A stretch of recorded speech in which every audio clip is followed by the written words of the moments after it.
পইতা ভাতৰ লগত খাবা গৰৈ মাছৰ পোৰা, গৰৈ মাছৰ পোৰা।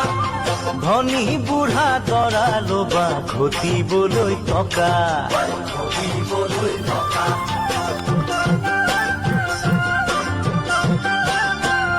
ঐ পইতা ভাতৰ লগত খাবা গৰৈ মাছৰ পোৰা, গৰৈ মাছৰ পোৰা।